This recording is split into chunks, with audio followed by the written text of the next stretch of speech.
Ils n'ont plus confiance. Ils ont douté, ils ont dit, mais c'est que Dieu nous a menti. Donc il faut manger. Et c'est comme ça qu'Ève a mangé et elle est venue convaincre son mari et ils ont mangé. C'est ça le péché. C'est manquer la confiance aux instructions, aux directives de Dieu. Je dis à quelqu'un qui m'écoute, ne changez pas d'opinion, ne changez pas d'avis, ne regardez pas la lourdeur, la profondeur, le poids de ton problème. Regarde la capacité de Dieu. Regarde ce que Dieu t'a promis.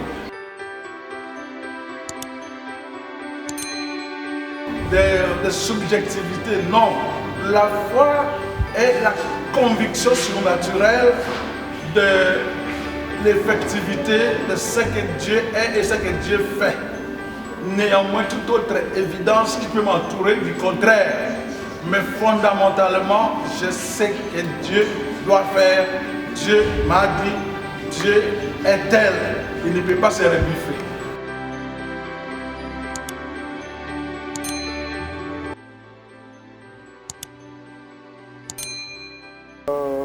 Je suis Bishop Élisée Pierre Elonga Tokombe.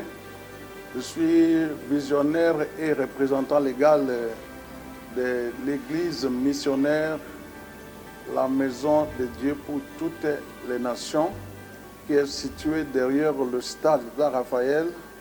Quand vous êtes sur boulevard Sendoué, à partir de la station d'essence Ingène, à 100 mètres, vous entrez. Vous trouverez, ça c'est notre siège social, notre église mère ou centrale. Je suis pasteur donc de mon état. Donc notre YouTube, Bishop Élisée Tokombe. Qu'on peut s'abonner parce que pour nous avons exhortation, nous avons prière en live, nous avons maté belé, alors ce qu'on continue à s'abonner, Bishop Élisée Tokombe na YouTube. Shalom, shalom. Nous allons lire une portion des Écritures pour introduire notre sujet d'aujourd'hui. Je lis le livre de Jean 6, verset 7 à 29. Travaillez non pour la nourriture qui périt, mais pour celle qui subsiste pour la vie éternelle. Et que le Fils de l'homme vous donnera, car c'est lui que le Père, que Dieu a marqué de son sceau. Ils lui dirent, que devons-nous faire pour faire les œuvres de Dieu? Jésus leur répondit, l'œuvre de Dieu, c'est que vous croyez en celui qui l'a envoyé.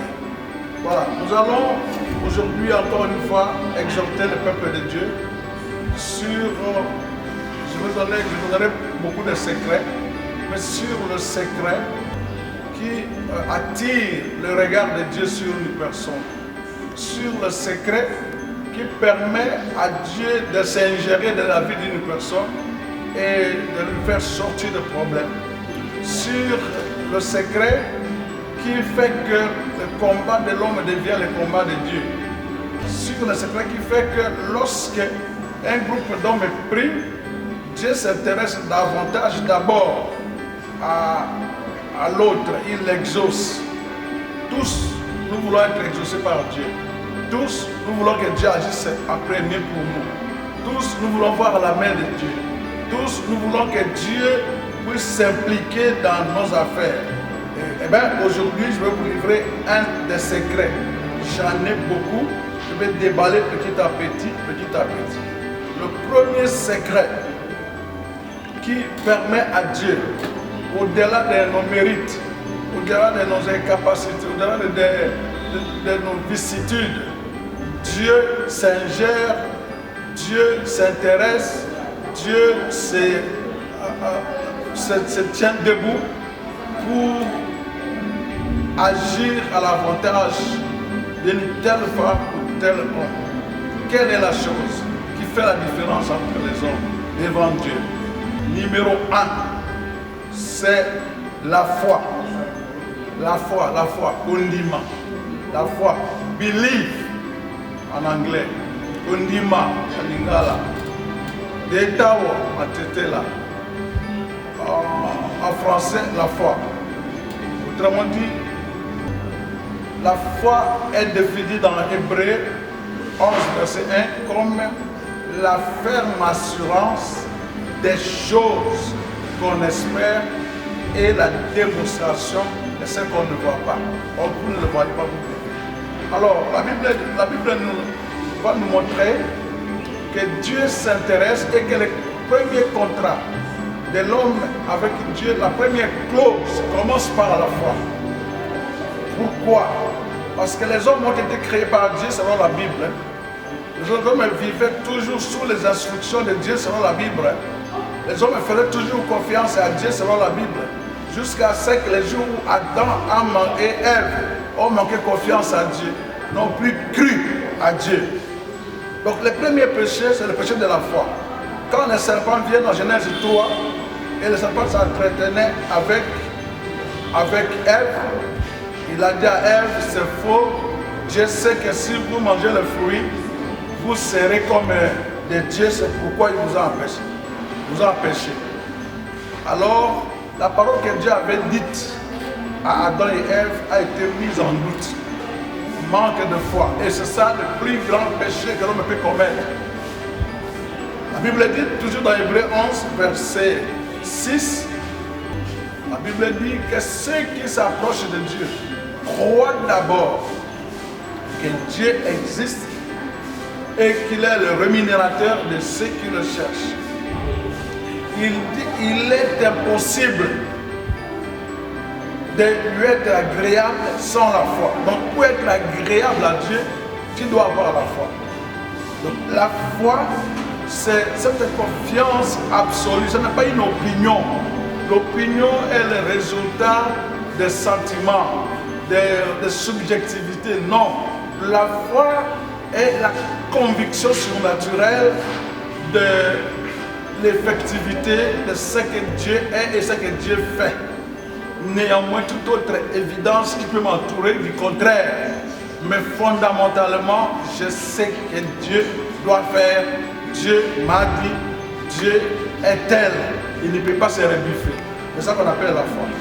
La foi, donc, est la chose qui nous amène à attirer le regard de Dieu. Nous voyons déjà avec Abraham.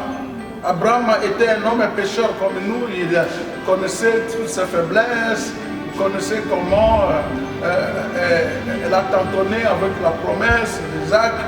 Il a tentonné tout ça. Mais la seule chose qui est écrite, même repris dans Romains 4, verset 18 à 19, 20, il dit espérant contre toute espérance. Donc il faut que vous ayez la foi. C'est la foi qui permet à Dieu d'agir dans votre vie. C'est ainsi que vous allez voir tout le parcours de Jésus sur la terre pour qu'il opère dans la vie d'une personne. La première des choses qu'il demande à la personne, est-ce que tu as la foi? Est-ce que tu crois? Est-ce que tu es convaincu? Est-ce que tu as confiance à la capacité de Dieu d'opérer pour toi? Contre vent et marée, ma soeur, Dieu, mon frère, va agir. Et vivez ça comme une conviction qui ne peut pas te quitter. Vous savez, Shadrach, Ananias, Abednego, les amis de Daniel, ils étaient devant une fournaise ardente. Mais ils devraient désobéir seulement à la parole de Dieu qui dit tu ne vas pas t'incliner, tu ne vas pas te prosterner devant des statues. Mais contre la mort que les a menacés, on a chauffé la fournaise et il a été dit que nous avons confiance que notre Dieu est capable de nous faire sortir de la fournaise ardente. Sinon, on ne va pas désobéir. Je dis à quelqu'un qui m'écoute, ne changez pas d'opinion, ne changez pas d'avis, ne regardez pas la lourdeur, la profondeur, le poids de ton problème. Regarde la capacité de Dieu. Regarde ce que Dieu t'a promis. Regarde ce qui est dans sa parole. Sans cela, Dieu ne peut pas déclencher ce qu'il veut faire dans ta vie. Dieu ne peut faire que là où il y a la foi. Regardez, dans Matthieu 15, verset 21 à 28, une femme qu'on appelle cananéenne, qui est de la descendance de Canaan, cette fille qu'on a appelée chien, cette chienne, tout ça, cette fille qui priait pour sa fille à la maison, et tout le monde, même les apôtres on l'a rejeté. Mais elle a persévéré, elle a cru que Jésus pouvait faire quelque chose pour elle. Elle était convaincue, elle a appelé le fils de David, fais quelque chose pour moi. Qu'est-ce qui est arrivé? Elle est au point où elle a dit, madame, je ne peux pas prendre la nourriture des enfants ou de nos petits chiens. Elle est partie s'agenouiller, elle a dit, même les chiens peuvent prendre les miettes qui tombent de la table. Et qu'est-ce que Jésus a dit? La Bible dit, Jésus s'est exclamé, femme, ta foi est grande. Et Jésus a opéré un miracle. Donc le problème, c'est de ne pas voir les évidences, de ne pas voir les circonstances telles que ça se présente. Le problème, c'est de ne pas changer la conviction interne qui est au-dedans de toi. Cette fois-là, on dit dans Hébreux 12, verset 1 à 2, que Jésus-Christ, même jusqu'à verset 4, Jésus-Christ est l'auteur et le consommateur de la foi. Alors il dit, nous marchons par la foi et non par la vue. Nous n'avons pas besoin de regarder, nous n'avons pas besoin de voir que c'est bon, de calculer, non, nous croyons et notre foi finira par triompher. Regardez dans Luc 7, verset 1 jusqu'à 11, vous allez voir que lorsque Jésus rencontrait le centenier, pendant que les Juifs sont venus pour appeler Jésus, alors tu peux faire quelque chose pour lui, il a construit notre temple et tout ça, notre synagogue. Jésus allait avec eux sur cette déclaration. Mais il est sorti rencontrer Jésus en chemin parce que ça tardait. Il a dit à Jésus, ce n'est pas la peine de venir chez moi. Je suis convaincu au fond de moi que si toi, tu dis un mot ici, mon serviteur là-bas sera guéri. Et Jésus était bouleversé. La Bible dit, et Jésus le regardait avec admiration. Et Jésus lui dit, même en Israël, je n'ai pas trouvé une aussi grande foi. Cette conviction, c'est ce que Dieu cherche. Tout ce qui t'arrivera, Jésus dira, qu'il te soit fait selon ta foi, qu'il te soit fait à la qualité de ta foi. Ma soeur, toi qui es en train de désespérer, mon frère, toi qui es en train de désespérer, j'aimerais te lire un verset biblique qui doit rester avec toi aujourd'hui et que tu dois renouveler ta foi au Seigneur Jésus-Christ parce que lui ne trompe pas, lui ne choue pas. Ce qu'il a dit, il le fait, il est derrière sa parole. Regardez dans Hébreux 10, je vais te lire un verset très important dans Hébreux 10. La Bible dit dans verset 35, Hébreux 10, n'abandonnez donc pas votre assurance à laquelle est attachée une grande rémunération. Vous voyez, il y a toujours la rémunération dans la foi. N'abandonnez pas ce que Dieu vous a convaincu, ce que vous avez déclaré, ce dont vous avez été sûr dès le premier jour que Dieu fera. Même si tout devient contraire, n'abandonnez pas cela. N'abandonnez pas donc votre assurance à laquelle est attachée une grande rémunération. Car vous avez besoin de persévérance, afin qu'après avoir accompli la volonté de Dieu, vous obteniez ce qui vous est promis. Encore un peu et un peu de temps, celui qui doit venir viendra et il ne tardera pas. Et mon juste vivra par la foi. Mais s'il se retire, mon âme ne prend pas plaisir en lui. Nous ne sommes pas de ceux qui se retirent pour cette foi, pour sauver leur âme. Même si rien ne marche, même si tout semble être noir, même si tout le monde te quitte, même si la douleur se multiplie, même si la fournaise ardente est déjà chauffée 7 fois plus, je dis à quelqu'un, le Seigneur me dit de venir t'interpeller, toi qui m'écoutes, que n'abandonne pas ta première assurance, n'abandonne pas ce que tu as été convaincu, n'abandonne pas, ne doute pas de la capacité de Dieu, ne doute pas de la puissance de Dieu, ne doute pas de la volonté de Dieu, de l'amour de Dieu de t'aider. Tu t'en sortiras, tu m'écoutes. De ce problème-là, tout ce qu'il faut, c'est la persévérance. la persévérance dans la foi, la persévérance dans la déclaration. La foi doit être confessée. La Bible déclare ce que tu crois dans ton cœur et ce que tu confesses avec ta bouche. Déclare. Vous voyez ce qui m'étonne, c'est que la Bible nous a tout donné. La Bible dit ceci, que le pauvre dit je suis riche. La foi a un langage. Donc je ne peux pas appeler les choses telles que le monde l'appelle. Non, je sens des douleurs dans mon corps, mais je suis guéri. Je déclare la guérison. J'ai la foi à la guérison et non à la maladie. J'ai la foi à la bonne santé et non à tout ce que je suis en train de voir se passer devant moi. Le médecin me dit, tu n'as qu'un mois à vivre. Mais je sais que j'ai la vie et j'ai encore la vie avec Jésus. Ma vie est entre les mains de Jésus. Je vais dire à quelqu'un, n'abandonne pas. Toi qui es prêt à abandonner, toi qui es prêt à changer d'opinion, toi qui doutes déjà, toi qui dis mais où est ce Dieu? Non, n'abandonnez pas parce qu'il est fidèle. La Bible dit même si nous devenons infidèles, il y restera toujours fidèle. Celui qui a fait la promesse est fidèle. J'aimerais te dire qu'aujourd'hui, Dieu veut que tu n'abandonnes pas ta foi. Dieu veut que tu continues à confesser, à déclarer. C'est la folie. Tu appelles. Il dit n'appelle pas conjuration, c'est que ce peuple appelle conjuration. Lorsque les gens pensent que tu es fini, c'est alors que tu dis je continue avec lui. Tu ne peux pas changer le langage, tu ne peux pas changer d'attitude, tu ne peux pas changer la manière de considérer Dieu. Tu dois continuer à dire mon Dieu est capable, mon Dieu fera, mon Dieu me fera sortir de ce problème. Nous vivons, elle dit, nous marchons par la foi. Nous vivons par la foi. Et vous voyez, 1 Jean, la dernière référence que je te donne pour ta méditation aujourd'hui, c'est dans 1 Jean 1, à partir de verset 1 Jean 5, verset 4 à 5. La Bible dit ceci, parce que tout ce qui est né de Dieu triomphe du monde. Et la victoire qui triomphe du monde, c'est notre foi. Qui est celui qui a triomphé du monde? Sinon, celui qui croit que Jésus est le Fils de Dieu. Vous voyez, la victoire qui triomphe dans toute notre adversité, tout ce que nous avons comme combat, comme problème, comme difficulté, si nous voulons triompher, la victoire, ce qui nous donne cette victoire, ce qui nous amène à triompher, à être au-dessus, la Bible dit c'est notre foi.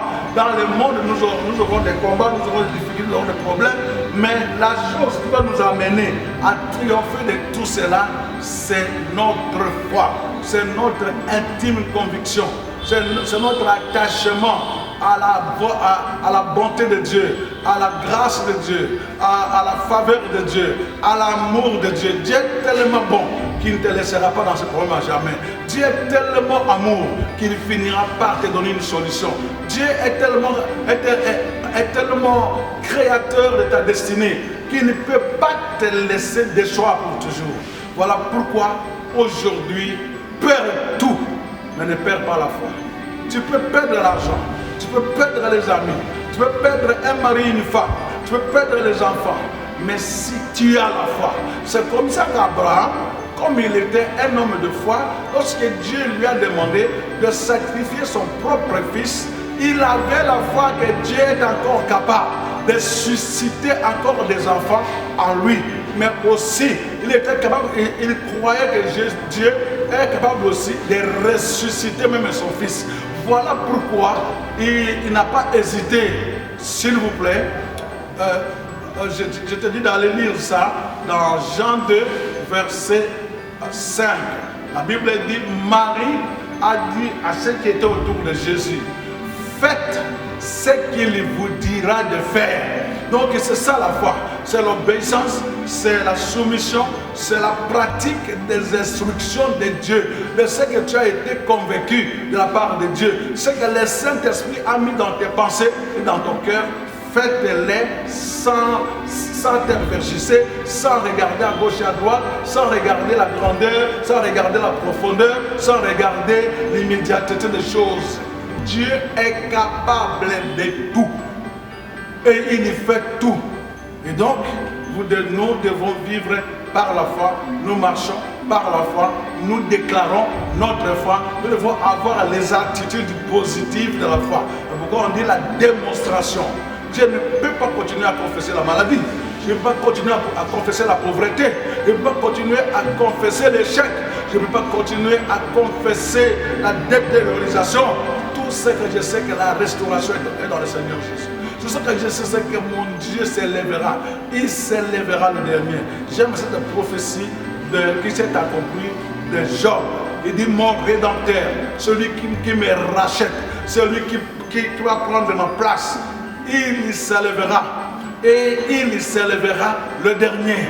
Tu dois fermer la bouche à la maladie, aux sollicitations de tous ceux qui t'entourent, tous ceux qui disent, tous ceux qui déclarent la négativité.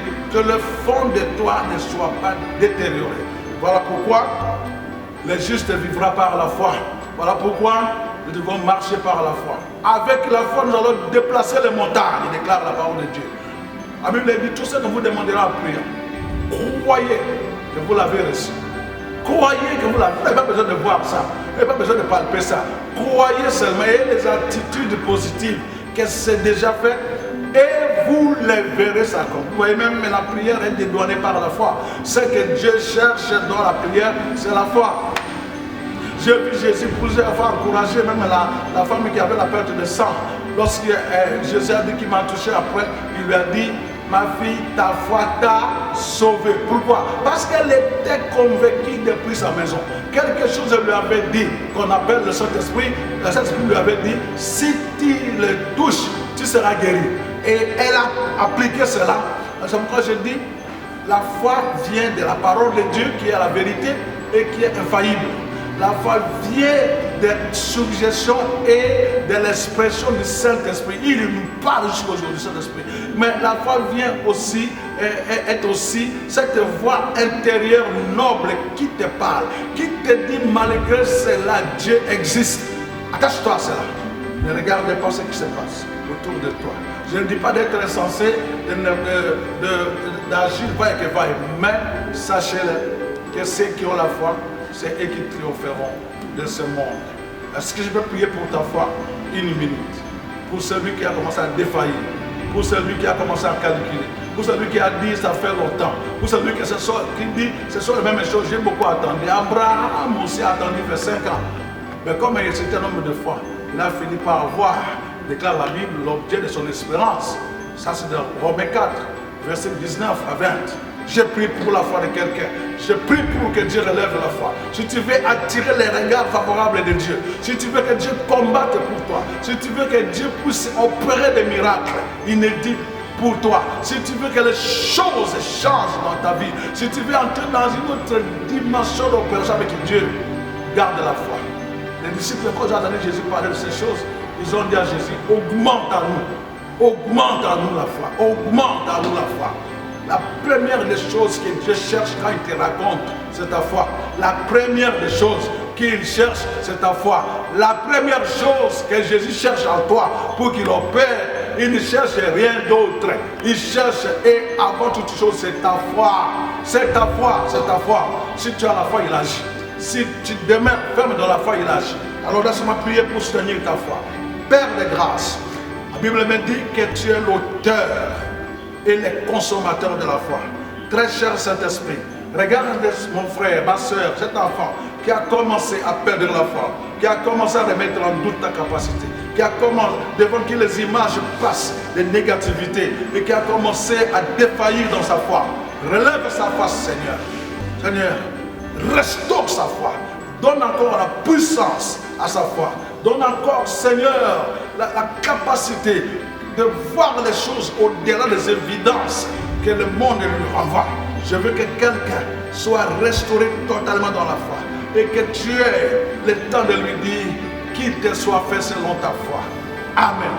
Si tu veux entrer en contact avec moi, notre programme est le suivant. Tous les mercredis, tous les vendredis, nous avons la prière, nous avons les cultes derrière le stade Tata Raphaël.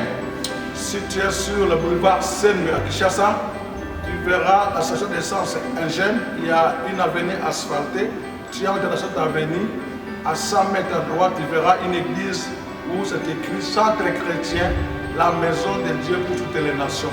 Centre chrétien, la maison de Dieu pour toutes les nations. Et tu viens chaque mercredi et vendredi à 16h30 et dimanche à 8h30. Nous avons les cultes de délivrance, nous avons l'orientation dans la vie chrétienne, nous avons les prières tous les jours, nous avons la réception pastorale tous les jours et nous faisons des suivis des couples, l'encadrement de fiancés et tout. Et nous voulons vraiment que tu puisses nous rejoindre. Si tu as un problème qui demande des prières, qui demande l'intervention de Dieu par ses hommes, voici le numéro d'appel. 090 60 30 110. Ou si tu es à l'étranger, plus 243 90 60 30 110. Ou plus 243 85 0 99 67 64. Appelle-nous. N'oubliez pas de liker, n'oubliez pas de s'abonner à notre YouTube, notre télévision YouTube. Notre compte YouTube, c'est Bishop Élisée Tokombe. Entrez, vous trouverez beaucoup d'enseignements, beaucoup d'exhortations, beaucoup de bonnes choses que nous sommes en train de vous projeter tous les jours et vous allez voir. Vous avez besoin de la prière, vous voulez passer à la dème, nous rejoindre dans les adresses que je venais d'énumérer. Mais il faut que tu t'abonnes à notre chaîne Élisée, Bishop Élisée Tokombe. Bishop Élisée Tokombe. Il faut t'abonner, clique et tu vas voir que tu auras toujours nos interventions et nos prières. Que le Seigneur te bénisse, que le Seigneur te fasse du bien et que ta foi puisse être ravivée et que vous puissiez recevoir ce que Dieu vous a réservé au moyen de la foi. Au nom de Jésus. Amen.